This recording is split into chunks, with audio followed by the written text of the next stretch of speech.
farmacéutico es uno de los lobbies más influyentes del mundo.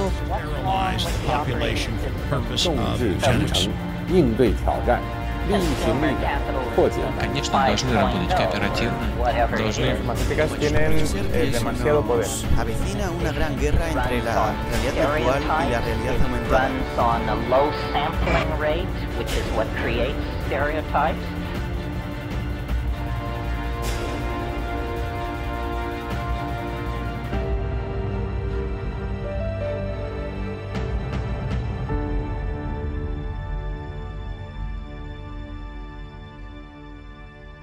Hola, ¿cómo están? Bienvenidos a esta nueva edición de Humo y Espejos. Nuevamente sin la columna de azul, pero bueno, estamos acá para acompañarlos y vamos a tratar un tema que se está hablando mucho en los últimos tiempos, que son las relaciones de las Fuerzas Armadas y la gente, el pueblo común. ¿Cómo estás, Marcelo? ¿Qué me podrás decir sobre esto? Bien, creo que la idea... Creo que la idea de hablar de este tema básicamente surge un poco porque a raíz del tema de esta tragedia con el submarino argentino desaparecido, se ha puesto otra vez en el tapete el tema de qué son las Fuerzas Armadas, para qué sirven. Y creo que es hora de que se haga realmente un análisis profundo, una introspección y ver qué estuvimos haciendo. Esto no es ni a favor ni en contra de las Fuerzas Armadas, es básicamente la necesidad de entender que son un poder clave de la nación. En realidad representan o deberían representar nuestros intereses. Y si a veces, por distintos motivos, ha habido cortocircuitos, algunos muy serios como los que hubo en la Argentina y en muchos países de América Latina que también tienen el mismo problema, es necesario de alguna manera solucionar este tema y avanzar, porque nosotros tenemos un país con inmensas riquezas naturales y básicamente en un mundo donde impera la fuerza, porque no vayamos a creer realmente que las Naciones Unidas o que el derecho internacional puede demasiado, es apenas un formalismo para que el que más fuerte imponga su derecho. Entonces, dentro de este contexto es necesario tener quien nos defienda. Y si esto no se prevé con tiempo, no va a poder ser solucionado. O sea, nosotros no entramos en una guerra de un momento para el otro y decimos, bueno, compramos aviones, barcos y vamos a defendernos. No, necesita todo un tema de preparación previo y constante para que si nos agarra un conflicto realmente tengamos con qué defendernos. Si no, vamos a tener que resignarnos a que nuestro país sea un botín para que el primero que pase se lo lleve. Pero hay dos temas acá que he observado acá en la Argentina que es llamativo, estaría bueno que vos me pudieras explicar. Primero, más allá del tema de los genocidios militares, los cuales fueron juzgados y deben ser juzgados, es esta bronca que hay de la población hacia los militares, que es entendible dentro de este contexto. Y lo otro es, ¿por qué siempre se habla que no hay conflicto, que no hay hipótesis de conflicto la Argentina con otros países? Si no hablo de los países de la región. Yo creo que están las dos cosas muy relacionadas. O sea, creo que el tema del conflicto, de la hipótesis de conflicto, se entiende como la necesidad de repotenciar, o sea, darle más presupuesto a las Fuerzas Armadas. Y esto choca con lo que produjeron estas mismas Fuerzas Armadas, no solo en la matanza que hicieron entre el 76 y el 83, sino en etapas anteriores, porque los golpes de Estado en la Argentina vienen a partir de 1930. Entonces uno puede cuestionar el papel, obviamente, de las Fuerzas Armadas. Por ahí lo que no se entendió era la necesidad de renovarlas. O sea, se apartó, se destruyó los componentes que eran nocivos para el resto del país, pero no se generaron cosas nuevas. Hoy uno de los reclamos que en general hay en las Fuerzas Armadas es que los actuales militares no tienen nada que ver con los otros, pues ni habían nacido en muchos casos. Entonces eso es uno de los temas. A partir de ese resentimiento que está generado, el tema de Malvinas y la hipótesis de conflicto, que creo es la única que podemos poner hoy como real, podríamos discutir el tema de Chile en cierta medida, pero creo que si aspiramos a tener alguna posibilidad de insertarnos dentro de un mundo globalizado que se está estructurando a partir de regiones, necesitamos consolidar la unidad latinoamericana. Entonces, a partir de este concepto, claramente la potencia extraterritorial que está en nuestro territorio es el Reino Unido, íntimamente aliado de Estados Unidos. Podemos hablar de una alianza anglosajona y hasta si nos aventuramos un poquitito podríamos meter en este paquete el Estado de Israel. Dentro de este panorama bastante complejo, es necesario tomar conciencia de dónde estamos parados y entonces a partir de ahí rediseñar el proceso, rediseñar las relaciones entre Fuerzas Armadas y sociedad civil. Porque hicimos bien una parte, pero nos faltó la otra, que fue la reinserción de las Fuerzas Armadas dentro de la sociedad como un factor, como un brazo armado para defender. Esa es la lógica de las Fuerzas Armadas, defendernos contra un enemigo externo, no interno.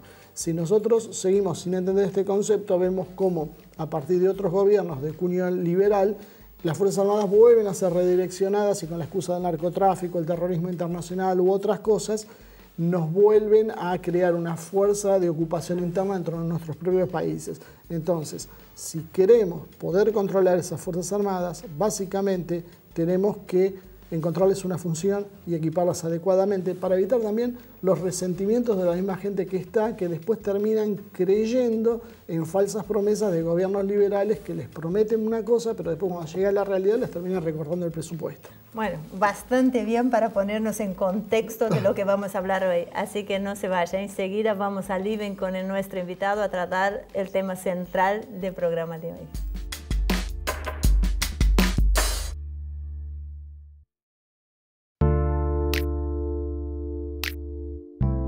Bueno, ya estamos de vuelta en este segundo bloque para abordar el tema central del programa de hoy, como dijimos en la presentación inicial. Es el tema de la relación de las Fuerzas Armadas y los movimientos populares, algo que está dando mucho que hablar no solo en nuestro país, sino que en toda la región. Y hoy nos acompaña Gabriel Merino, que es analista internacional, doctor en ciencias sociales. Gabriel, nuevamente acá con nosotros, gracias por acompañarnos. Un gusto estar acá con usted. Gabriel, en varios países de la región las Fuerzas Armadas reprimieron los movimientos populares y eso creó una división social. O sea, ¿ha sido eso una de las claves para entender por qué no se ha podido romper con las políticas de dependencia? Sí, particularmente los sectores más conservadores de la sociedad, las élites y las oligarquías locales, aliados con fundamentalmente el polo de poder anglosajón y con Estados Unidos, tuvieron una fuerte política a partir de los años 50 y sobre todo después de los golpes que van del 54 al 55, en meterse al interior de las Fuerzas Armadas, despojar aquello o cortar con aquellos sectores o eliminar aquellos sectores que expresaban sectores nacionalistas, populares, desarrollistas y formarlo en las doctrinas de seguridad nacional y formarlos en las doctrinas del enemigo interno, ese enemigo que era el fantasma comunista o populista y dejarlo como instrumento de esas élites y de esas oligarquías y de los sectores que respondían más en plena Guerra Fría en los Estados Unidos. Eso generó que para los años 60, 70 los golpes militares y las Fuerzas Armadas que instrumentalizaron esos golpes militares que eran de característica neoliberal y de geopolíticamente alineado con los Estados Unidos,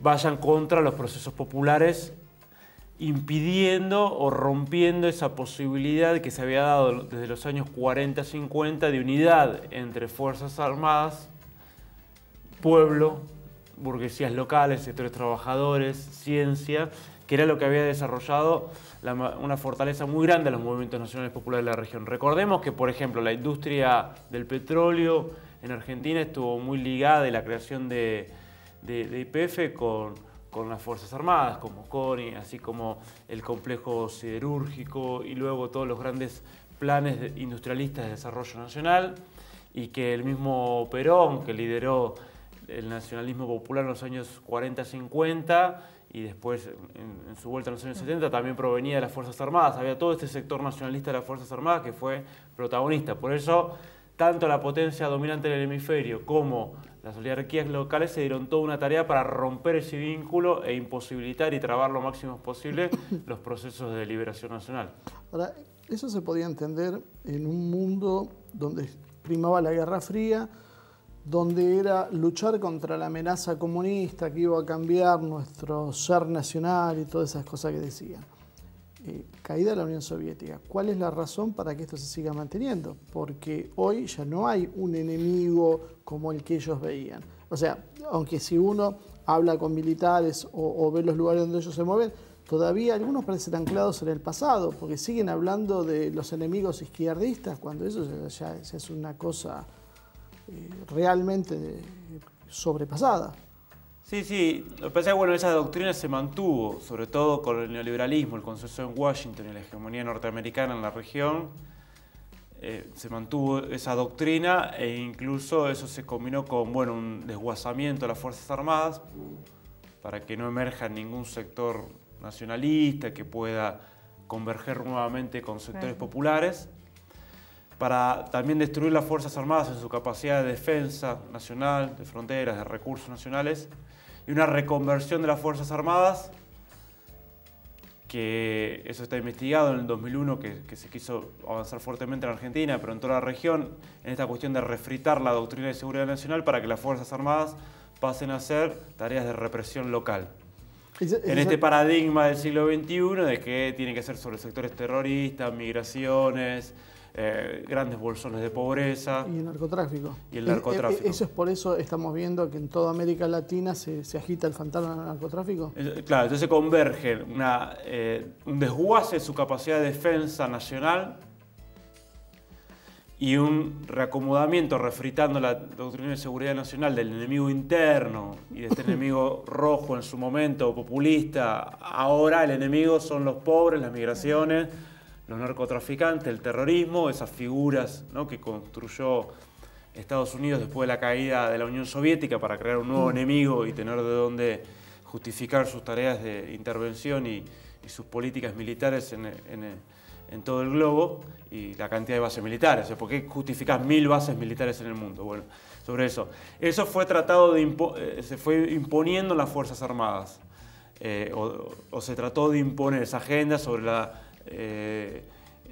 represión interna en base al terrorismo y el narcotráfico. O sea, la alianza anglosajona te crea, por un lado, el problema, que es el narcotráfico, porque uno sabe que está ligado a la DEA y a la inteligencia norteamericana, británica, y por otro lado te ofrece la solución, que es transformar a las Fuerzas Armadas en realidad como una represión interna. Básicamente ellos te venden el combo. Sí, así dicho, en criollo. Suena bastante fuerte, pero de alguna manera sobre esa hipótesis lo que uno puede decir que claramente los países que más compraron la agenda narcotráfico-terrorismo y que donde más intervino Estados Unidos en América Latina son los países que hoy cuentan con más narcotráfico y tienen muchos más problemas de drogas, como el caso de México y Colombia. Así que al contrario de lo que se dice que se va a resolver, eso se agudiza enormemente y cuando se agudiza el narcotráfico se justifica la intervención. Y que eso se combina con unas Fuerzas Armadas completamente que no sirven absolutamente para nada en términos de defensa nacional y sí sirven lo poco que sirve para represión interna, lamentablemente, y particularmente represión de sectores populares. Ahora, uno de los fenómenos más llamativos es que los militares se presentan como nacionalistas y patriotas, ¿no es cierto? Pero apoyan modelos liberales de la economía, o sea, apoyan gobiernos como este, por ejemplo, en la Argentina actualmente. ¿Cuál es la razón de esto? Bueno, las Fuerzas Armadas es una institución donde juega una correlación de fuerzas entre proyectos políticos estratégicos, como juega dentro de la iglesia, dentro de las universidades, como toda institución expresa una relación de fuerzas. Ahora, si hay algo inherente a la institución es que no puede dejar de tener una impronta nacionalista, porque, digamos, las Fuerzas Armadas siempre está vinculado a la defensa de la nación, simbólicamente. Entonces, esa simbología debe mantenerse y habitar en esa contradicción permanentemente, desde los años 70 particularmente, donde las Fuerzas Armadas quedaron copadas por sectores neoliberales y sectores muy alineados con la potencia dominante en el hemisferio, con Estados Unidos, y sectores bajo el concepto bajo los conceptos del consenso de Washington, mantuvieron una simbología nacionalista como un folclore, si se quiere, como una política completamente desnacionalizante. No de forma homogénea, porque hay de todo ahí. Hay sectores ultraliberales o neoliberales, hay sectores nacionalistas conservadores, que sí quisieron mantener alguna de las políticas nacionalistas en materia de defensa y de industria, pero con un discurso antipopular o también comprando todo el tema de del enemigo interno y de la doctrina de seguridad nacional. Eso sería medio el modelo chileno. Bueno, el modelo chileno, creo yo, sí, tiene algo de ese nacionalismo conservador, pero poco, porque es hiperconservador. Y lo que mantuvieron sí es el mantenimiento de cierta renta en lo que refiere al cobre. Claro, porque ellos lo siguieron manejando ellos. Claro, cierta estatización de la renta del cobre y sí, y manteniendo las Fuerzas Armadas, pero bueno, con una impronta muy, muy neoliberal en el caso chileno. Entonces, bueno, se da esta contradicción en la Fuerza Armada. Lo que pasa es que no puede disfrazarse de otra cosa una Fuerza Armada, digamos, siempre tiene que mantener por la naturaleza de la institución, aunque sea en términos simbólicos, una impronta nacionalista. Me parece que no está mal que sean nacionalistas. Lo que pasa es que... claro, deben serlo, pero el problema es que como si no lo sos, te presentás como tal. Bueno, desde un aspecto folclórico, simbólico. Lo que pasa es que no alcanza con sacarse la foto con la bandera. No, lo que pasa es que los militares se transformaron en una guardia pretoriana de las élites, ¿no es cierto? Ahora, si miramos otros países, como dimos el ejemplo en el caso de la DEA, que promueve un modelo, tiene injerencia, y Bolivia los echó y bajó el nivel de narcotráfico, también podemos pensar en el modelo de Venezuela, donde Chávez rompe con esta lógica, o sea, donde las Fuerzas Armadas es nacionalista, está con el pueblo, o sea, ¿cómo podemos pensar en esto? Sí, Venezuela tuvo un recorrido particular, no tuvo una dictadura genocida como la de Conosur, así, con esa impronta. Y mantuvo en sus Fuerzas Armadas una formación humanista también, nacionalista, a veces conservadora, a veces un poco más popular, porque Chávez mismo admite que en los años 70 se enfrentaba a la guerrilla, pero que con la imposición del consenso de Washington y las políticas neoliberales, ese sector nacionalista de las Fuerzas Armadas de Venezuela, con esa tradición humanista y con esa tradición bolivariana y de Miranda, esa relectura que hace sobre sus próceres, el sector de las Fuerzas Armadas entiende que bueno, no puede permitir ese despojo nacional, esa política antipopular, pero porque había otra cosa, y había otra formación, había otras ideas, había otras cuestiones. Entonces, bueno, empieza un recorrido donde de una postura quizás una nacionalista un poco más conservadora, ese sector de las Fuerzas Armadas, y gracias al liderazgo de Chávez fue incorporando elementos populares cada vez más importantes, un acercamiento a las clases populares y la construcción de una alianza y una articulación nacional popular entre sectores de burguesía local, sectores de la iglesia, de sindicatos, indígenas y sectores populares en general, que dio lugar al triunfo electoral de fines de los 90 y su asunción como presidente a fines de los 90. En una situación mundial también que propiciaba, porque recordemos que en 1999 se da toda una reacción contra la globalización comandada por las fuerzas anglosajonas y Estados Unidos en particular, que tenés el surgimiento de Putin en Rusia, el Vaticano que lanza el jubileo de la deuda 2000 para condonar la deuda externa a los países pobres, y se distancia del polo de Londres y Wall Street en eso, y los poderes financieros. El mismo Vaticano que propicia en la región, particularmente en Venezuela, en Argentina y en Brasil, o un sector de la Iglesia Católica que propicia una agenda antineoliberal. Acá lo vemos en Argentina con la creación de la mesa de consenso y un conjunto de políticas antineoliberales. Entonces tenés todo un proceso, la asunción de Putin en Rusia, China que empieza a asumir otras posiciones, y en ese contexto es que emerge el chavismo.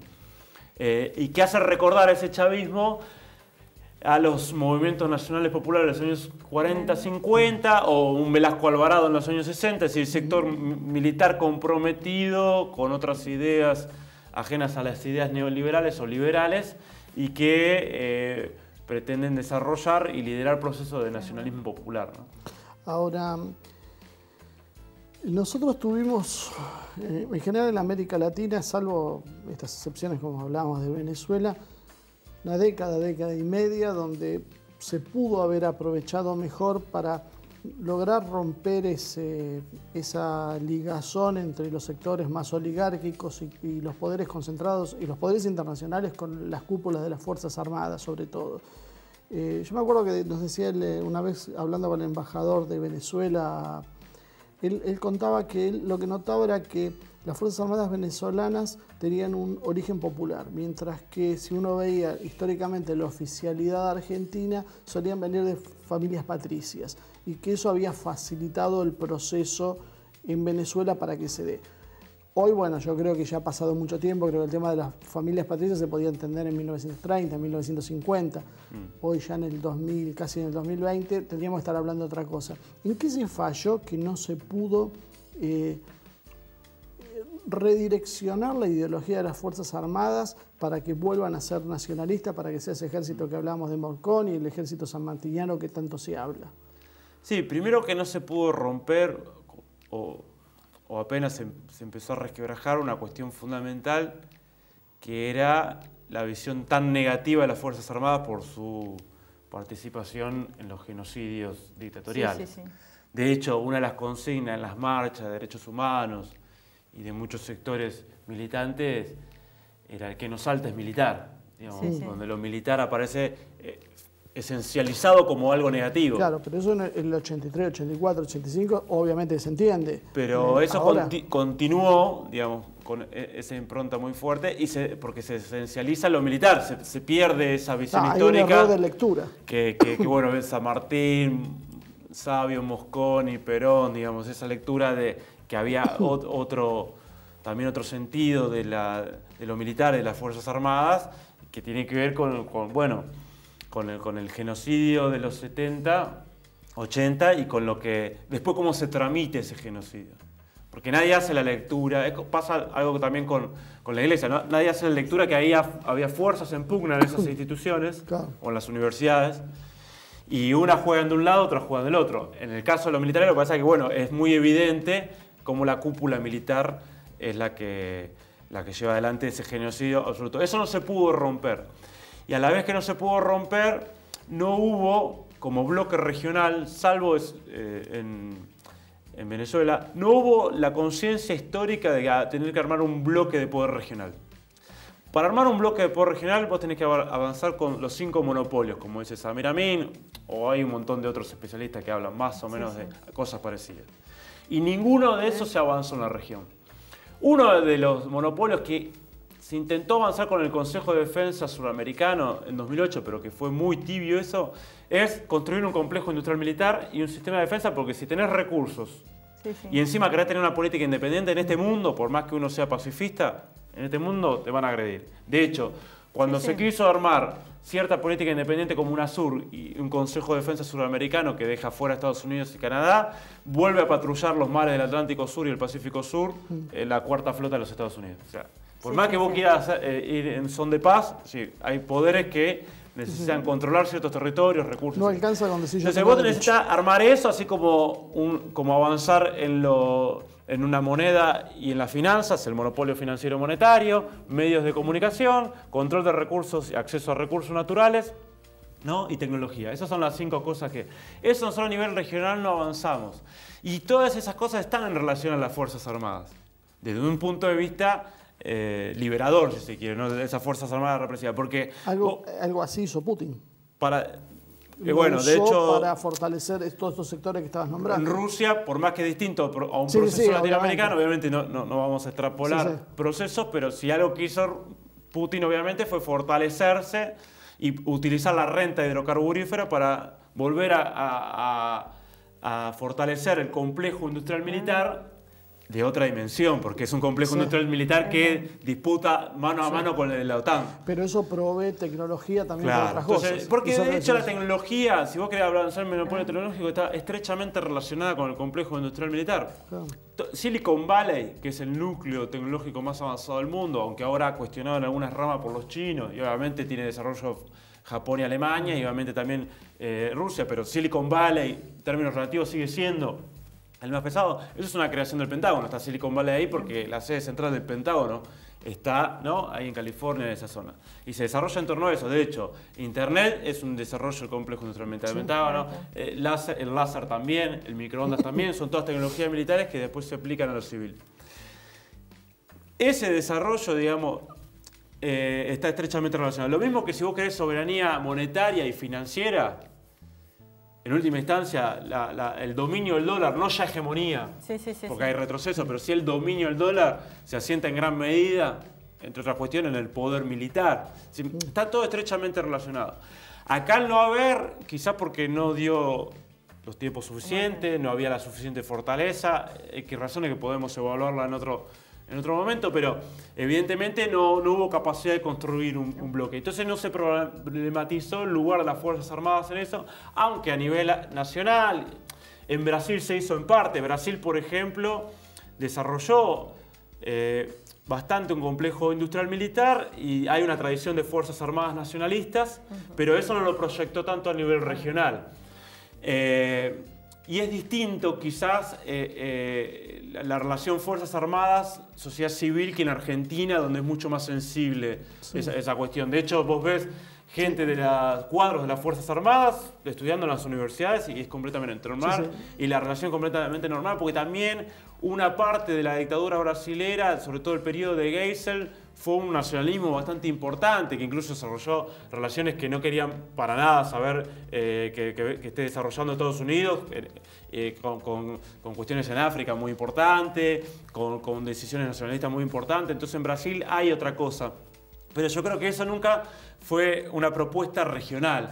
Acá también se hizo intentos en esta Argentina de recuperar sectores de fabricaciones militares, por ejemplo, que bueno, abortó ahora rápidamente o está tratando de poner en jaque el actual gobierno, que bueno, eran intentos de tener, pero bueno, eso en muy poca dimensión y muy poca escala.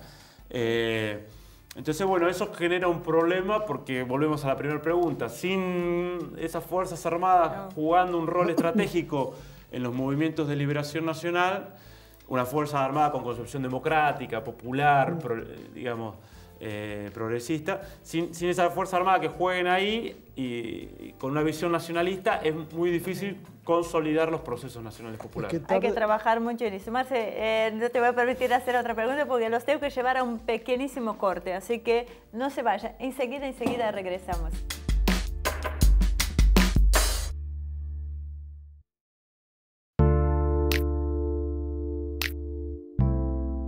Regresamos en este último bloque, volviendo al tema de las Fuerzas Armadas, en la relación con el pueblo, tanto en Argentina como en nuestra región. Gabriel, habíamos hablado, bueno, de la falta de consenso en la región de formar una defensa en conjunto, ¿no? Eso me lleva a pensar, porque escuché de una teoría, y que si bien las riquezas de los países son bastante ambicionadas, aquellas naciones que no pueden ser controladas deberán ser destruidas para después ser saqueadas. ¿Puede ser que algo de eso esté pasando en nuestra región? Bueno, en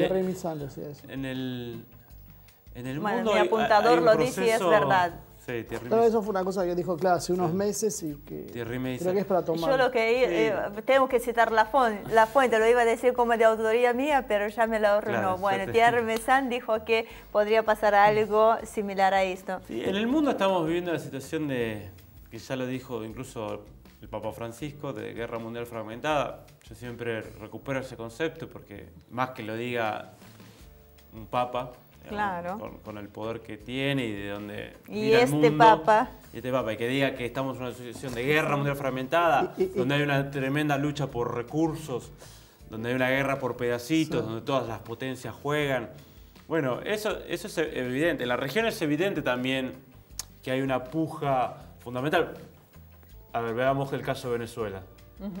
Ahí se agudizan todas las contradicciones regionales y claramente de un lado de los opositores al chavismo y al gobierno de Maduro se encuentra claramente Occidente o las clases dominantes de Occidente y Estados Unidos como protagonistas, e incluso Trump y el gobierno de Trump, el discurso de las Naciones Unidas, tuvo un discurso completamente agresivo e intervencionista sobre Venezuela, como también con Cuba, y sobre la región, reafirmando esa cuestión. Y del otro lado, quien está sosteniendo fuertemente a Maduro y al gobierno chavista y a la revolución bolivariana es China y Rusia, a través de financiamiento, de inversiones, bueno, también Venezuela está haciendo todo un redireccionamiento de sus exportaciones a China en detrimento de Estados Unidos. Una gran apuesta y es como mojar la oreja a Estados Unidos, porque firmar contratos a futuro en yuan es algo que no se estaba previsto por lo menos hace algunos años atrás. Salvo Marcelo, que hace 8 años por lo menos que viene hablando del yuan como una moneda fuerte en la canasta de monedas. ¿Fue sorpresivo o no? ¿Cómo lo ves? Sí, en realidad es una política china que lo decía hace algunos años. Ellos se entienden que en esta disputa por los distintos factores de poder mundial, una es la moneda, y deciden internacionalizar el yuan, algo que se profundiza a partir de 2014, post-conflicto de Ucrania, donde se agudizan las luchas y la guerra económico-financiera que sufre particularmente Rusia con las sanciones. Ahí se acelera la voluntad de China de internacionalizar el yuan, y de hecho coincide en pleno enfrentamiento con los fondos buitres en Argentina con esos swap, ¿no? que China, esos préstamos hacia el Banco Central para fortalecer reservas que China hace a la Argentina, y es una forma también de competir con el dólar y de internacionalizar su propia moneda. Es una política que se viene dando China fuertemente. Ahora, volviendo al punto de cuestión, es claro que hay una lucha muy fuerte por controlar territorios, que no solo es recurso, también es población productora de riqueza, población productora de ideas, población consumidora, digamos, son mercados, son recursos naturales, son talentos de seres humanos. Es un montón de cosas lo que está en juego, y evidentemente en esta transición histórica mundial todo eso está en juego. Obviamente su núcleo de donde todo eso está más de manifiesto es Medio Oriente y África, donde tenés el momento ya de lucha militar directa, ¿no? En todos los territorios, con el resultado que está viendo en Medio Oriente, donde hay un retroceso del poder norteamericano parcial, particularmente por la situación en Siria y el triunfo de los rusos, los iraníes, Hezbollah y Bashar al-Assad del actual gobierno. Y el realineamiento de Turquía. El realineamiento de Turquía, que implica todo que lo habíamos analizado en algún otro programa, que es todo un realineamiento, es el segundo ejército de la OTAN. No es la segunda Fuerza Armada, porque es mucho más importante los británicos, pero es el segundo ejército de la OTAN y tiene una importancia central en Eurasia, central. Está en un pivot geoestratégico euroasiático. Entonces este reacomodamiento de Turquía, y a eso agregado que el gobierno de Trump y los americanistas miran como central posicionarse en América Latina y en toda América para de ahí armar un bloque de poder para disputar contra los otros bloques de poder, es probable entonces, digo, que esta lucha se agudice en la región, en Latinoamérica, lamentablemente, que es lo que estamos viendo. Hoy estamos viendo, de hecho, un conjunto de situaciones que llama la atención en este sentido, e incluso el gobierno nacional de Mauricio Macri y particularmente su Ministerio de Seguridad con Patricia Bullrich está comprando absolutamente toda la teoría legitimadora de las intervenciones militares, ¿no? Del terrorismo, del narcotráfico, y tratando de tener una política mucho más agresiva, justificando las represiones mediante estos discursos acerca del terrorismo y el narcotráfico en la región, con una sintonía absoluta con el Pentágono norteamericano. Ya que viniste al tema de la Argentina, yo creo que podríamos hablar hacer algunas reflexiones sobre el tema del Ara San Juan, el submarino que desapareció. obviamente hay mucho de especulación, es muy difícil saber qué es lo que pasó, pero sí lo que uno puede hacer claramente es las lecturas políticas de lo que se está viendo hasta ahora. Y ha habido una reacción importante, yo creo que de algunos medios afines a los sectores de poder, para demostrar que esto en realidad pasaba porque las baterías habían sido mal reparadas, porque probablemente las soldaduras del submarino podían haber fallado porque se hicieron en Argentina y no en Alemania. Entonces me da que pensar esto, lo que vos decías al principio, en el primer bloque, el tema de la necesidad de tener unas fuerzas armadas como una columna vertebral de un proceso industrial y tecnológico, y cómo se empieza a golpear como para terminar de erradicar y decir nosotros no podemos hacer absolutamente nada. No sé cómo ves este tema. Sí, con esta desaparición del submarino Ara San Juan, que no sabemos realmente bien qué pasó, hay muchas especulaciones en torno a eso, pero sí tenemos cosas que sí podemos sacar algunas conclusiones. Una, que las Fuerzas Armadas pierden la principal arma con la que contaban, y particularmente la principal arma que se puede desarrollar, desplegar en una zona de altísima disputa internacional, que es el Atlántico Sur, con presencia de una potencia extranjera invasora, Inglaterra, que hace de las Islas Malvinas una base, la principal base de la OTAN en esas latitudes, y que además hay una disputa fenomenal por los recursos ictícolas de esa zona y los recursos petroleros. Y la principal arma que vos tenías para disuadir, ¿no?, esa depredación de recursos ictícolas, petroleros y la presencia de potencias extranjeras en la zona, se pierde. Dos, hay algo fundamental que está en disputa también, que ese Ara San Juan, el submarino, su reparación de media vida fue hecha en Argentina, por astilleros argentinos, por ingenieros argentinos, por obreros argentinos, en una recuperación de la industria naval que es estratégico para el desarrollo nacional y que también es fuente de soberanía. Y se hizo con gran calidad. E históricamente la industria naval argentina tuvo mucha calidad. Sus obreros, e incluso hoy mismo Estados Unidos está diciendo que por algunas cuestiones, reparaciones que tuvieron que hacer en el sur, que los soldadores argentinos están por encima del promedio mundial. Por un lado dicen eso, pero por otro lado dicen que en Argentina no se puede reparar ni producir esas cosas. Parece que la Argentina siempre tuvo excelentes especialistas reconocidos en todo el mundo. Acá en Astilleros Río Santiago, de hecho, hay una batalla fundamental para fabricar 4 patrulleros oceánicos multipropósitos. Hace años que está esta batalla, para que se fabriquen acá y los fabrique que se fabrique en Argentina y no comprar afuera. Porque lo que significa eso, porque tenemos mano de obra muy capacitada y tenemos capacidad histórica de hacer eso, y además significa recuperar mucha soberanía. Y además, con esos patrulleros oceánicos multipropósitos, puedes controlar justamente la depredación del mar argentino que hacen. Se pagarían solos, diría. Entonces, en términos económicos que tanto preocupan. Tal cual. Entonces, ahí lo que está en disputa ahora es eso. Y de ahí el relato de qué aconteció con el submarino Ara San Juan.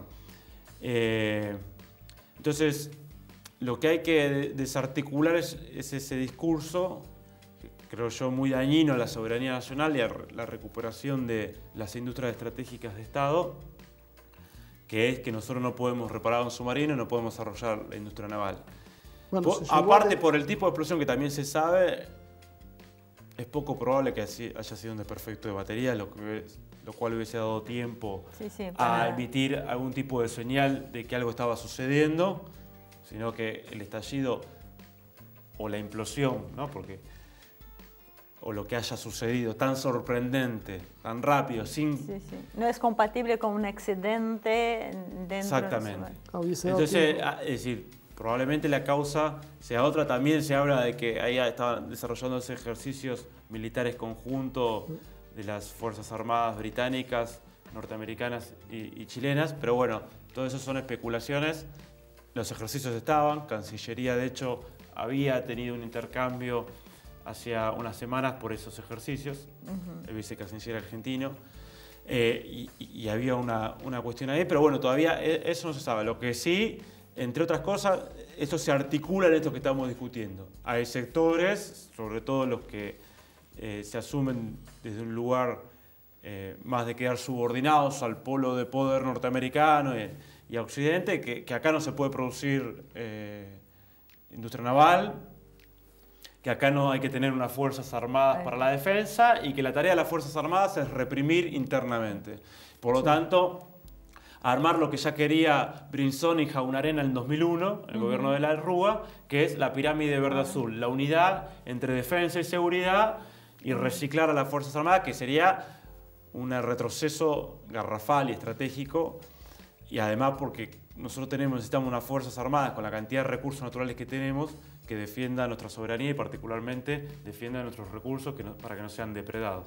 Ahora, en vistas a la gran tragedia del área San Juan, sin saber exactamente qué es lo que pasó, sin evaluar el acontecimiento, pero ¿no sería esto no debería servir esto para que el pueblo argentino, y lo digo como extranjera, que reevalúe la relación con sus fuerzas armadas? O sea, juzgar a los genocidas, que bueno, pero también hacer las paces con las fuerzas armadas ante la necesidad de una defensa propia, territorial y también regional, porque yo he escuchado a varios argentinos, a varios académicos y varias personas comunes, el hombre de la calle, como se dice acá, de decir que Argentina no tiene una hipótesis de conflicto. Y claramente vemos que tiene un territorio ocupado, tiene muchas cosas a ser protegidas, a ser defendidas dentro y fuera de la Argentina, o sea, tanto acá como en la región. ¿Cómo podemos cambiar o tratar de que la gente por lo menos evalúe esta posibilidad? No hablo de los grandes sectores, yo hablo de la gente común, porque es ahí a donde hay que llegar con este pensamiento. Sí, primero hay una cuestión fundamental que es esto, dimensionar este problema que estábamos charlando. Uno, que estamos en una situación de guerra mundial fragmentada, o podemos llamarlo de otra manera, pero que es de gran enfrentamiento entre potencias, entre polos de poder, en infinitos planos, porque es financiero, es acá, y disputan controles de territorio, y eso te afecta, y si no tenés forma de defenderte, o sea, si no te defendés te lleva puestos. O sea, es Totalmente. así, y esto es un territorio de disputa entre otros actores de poder que uno ni controla. No por nada, insisto, ante la situación de tener ciertas políticas de defensa un poco más autónomas, como un Consejo de Defensa de UNASUR, enseguida la potencia dominante en el hemisferio mandó a patrullar la Cuarta Flota. Dos, tenemos que concientizar a nuestro pueblo que si no defendemos nuestros recursos son saqueados. Sí, totalmente. Y por lo tanto se los llevan de nuestras narices. Bueno, pero no hace mucho, yo me acuerdo haber Entonces, discutido este tema y te dice, ¿y para qué queremos nosotros un avión? ¿Para qué queremos un submarino? Bueno, queremos porque después nos quejamos porque nos llevan la pesca, porque nos ocupan la Patagonia. Claro, entonces hay que rescatar un concepto fundamental que está dentro de la tradición argentina, latinoamericana, nacional popular, que es el de soberanía política. Que si vos querés ejercer soberanía sobre territorio, y de ahí conquistar independencia económica, de ahí conquistar justicia social, desde ahí conquistar derechos fundamentales de nuestra población, desde ahí conquistar una democracia real y no solo formal, Sí, sí. necesitas defensa. Volvemos al caso de Venezuela, si no Y si vos tuviera no la tenés, defensa. aparte, insisto, y si no tenés esos 5 factores de poder, esto es así, es una relación, si vos no lo tenés, lo tienen otros. Y si lo tienen otros, se te imponen. Es lamentablemente el mundo que nos toca vivir. O sea, si vos no tenés un sistema financiero nacional sólido, latinoamericano, y una moneda sólida, bueno, perdés soberanía financiera y no tenés capacidad de desarrollar política económica internamente. Yo no quiero... Si no tenés tecnología propia, la tenés que comprar afuera y tenés dependencia tecnológica. Y así en infinidad de sectores. Nosotros, a ver, una cuestión bien sencilla que cualquiera puede hacer la cuenta. Cuando nosotros teníamos unas Fuerzas Armadas un poco más desarrolladas, integradas y comprometidas en algunos sectores con un proyecto nacional, porque eso estaba en disputa, ¿no? Pero bueno, algunos sectores estaban más comprometidos con un proyecto nacional. Y nosotros teníamos más desarrollo en tecnología. Hablo año 74, por ejemplo, ¿no? Que nosotros producíamos, por ejemplo, grandes motores diésel en el astillero Río Santiago. Y nosotros teníamos un sistema financiero mucho más acorde con las necesidades nacionales. La pobreza era del 5%. La desocupación no existía, había pleno empleo. Claro. Y la diferencia entre el 10% más rico y el 10% más pobre era de 10 veces. En el año 2001, cuando después de 25 años de políticas neoliberales y el estallido del 2002, vos llegás de pleno empleo a 44% entre la suma del desempleo, 20%, y 24% del subempleo. O sea, tenías estallado el empleo. Una pobreza que era del 5% al 56%. Y una diferencia entre el 10% más rico y el 10% más pobre de 19 veces, de acuerdo a distintos cálculos, a 37 veces. ¿Sí? Completamente fracturada la sociedad y con desigualdad. Y bueno, y eso guarda relación con qué soberanía tenés. Porque si vos tenés soberanía, puedes hacer que las rentas que se van para afuera queden adentro. Y eso guarda relación con tus Fuerzas Armadas, porque la Fuerza Armada no hay que pensarla nada más desde el punto de vista represivo, militarista, que es lamentablemente el que quedó en el inconsciente colectivo después de los genocidios, después del desastre, después de las barbaridades que se hicieron en Argentina y en la región en los años 70, que después lamentablemente encima continuaron. Sino que hay que pensarlas en términos de una doctrina nacional de defensa donde el pueblo esté comprometido, sea un pueblo defendiéndose. Claro. Por lo tanto, también implica democratización, formación en derechos humanos, también implica un montón de cuestiones adentro de las Fuerzas Armadas, pero sobre todo implica tener un sentido de lo nacional, un sentido de la defensa de lo nuestro. Bueno, es fundamental que esa conciencia se recupere popularmente, porque de esa manera nosotros vamos a poder recuperar también desarrollos históricos que hicimos desde la defensa, desde las Fuerzas Armadas. Nosotros llegamos a tener el PUL, que es una tecnología impresionante, ¿no? Un motor de reacción a nivel aeronáutica, desarrollo de la industria aeronáutica. Bueno, eso se hizo en gran parte por las Fuerzas Armadas, pero porque había un proyecto nacional. Claro. Sí, lógico. Ahora, yo por ahí después me critican porque suena duro, ¿no? Pero realmente no tenemos un progresismo bobo, naif, que cree que vivimos en un mundo de fantasía donde nosotros reclamamos que tenemos derecho a algo y entonces automáticamente países que están necesitados y que tienen una historia de pillaje nos van a respetar y van a aceptarlo. No tendríamos que... no es tal vez uno de los graves problemas que tenemos internos, hablando de los sectores populares, no entender qué es realmente el poder y cómo se debe desarrollar, cómo se debe tomar y para qué. Bueno, a ver, ahí obviamente un progresismo de una escuela más liberal que entiende la soberanía más en términos formales. Así como que, bueno, hay un proceso de elección, eso legitima autoridades. Claro. Y esa legitimación de autoridades y el ejercicio de una institucionalidad sobre un territorio da una soberanía formal. Lo que pasa es que, bueno, eso encuentra los límites de cuál es el poder real y qué es lo que realmente te determina soberanía. Y entra la discusión de las Fuerzas Armadas, etc. También desde ese progresismo más liberal se insiste en esta antinomia Fuerzas Armadas versus pueblo o sociedad civil, claro. Que es una antinomia muy ingenua si uno quiere tener un proyecto de desarrollo nacional. Yo creo que existe... Te robo un cachito. Y yo creo que es muy ejemplificador cuando te dicen nosotros tenemos un montón de chicos que no comen o que no pueden estudiar o que están descalzos y vamos a gastar esa plata en tanques. Entonces, claro, la respuesta es obvia, no, démosle de comer primero, pero el problema es que el mundo no funciona con esa lógica. No, aparte es lo mismo que decir, bueno, como tenemos gente con hambre, no financiemos universidades, no financiemos un canal público de la universidad, o no financiemos el desarrollo nuclear. A ver, cuando vos desarrollás eso, el trabajo, el valor es trabajo. Y el trabajo que vos no haces internamente y que no producís internamente, lo tenés que traer de afuera, importar. O, si no tenés los dólares, no lo podés ni traer.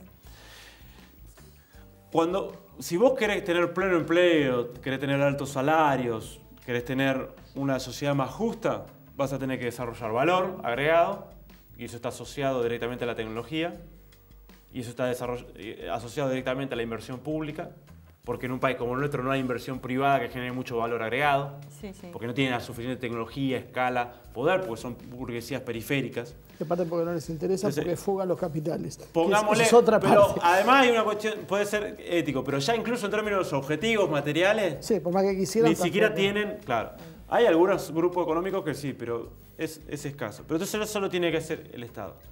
Entonces, y si vos querés desarrollar valor agregado, vas a tener que desarrollar tecnología, porque si no el trabajo que generás es de escaso valor agregado y de escasos salarios.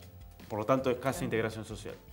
A ver, yo doy un ejemplo siempre que es bien práctico, que lo dan la gente del astillero Río de Santiago de la Plata. Si vos producís un kilo de acero en el mundo, estoy diciendo algo que es muy a grandes rasgos, ¿no? Una simplificación muy grande, pero si producís un kilo de acero en el mundo vale $1.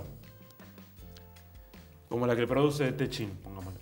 Sí. Igual él lo cobra más caro acá adentro, pero porque está protegido, aunque después promueva política a veces a nivel mercado. Este tema para otro programa, ahora tenemos que redondear. Si producís casco de barco como el que se produce en Astillero Río de Santiago, que hoy se emplean 3.500 trabajadores, ese casco vale $4. Y la diferencia entre 1 y 4 es trabajo humano, que empezás a sustituir.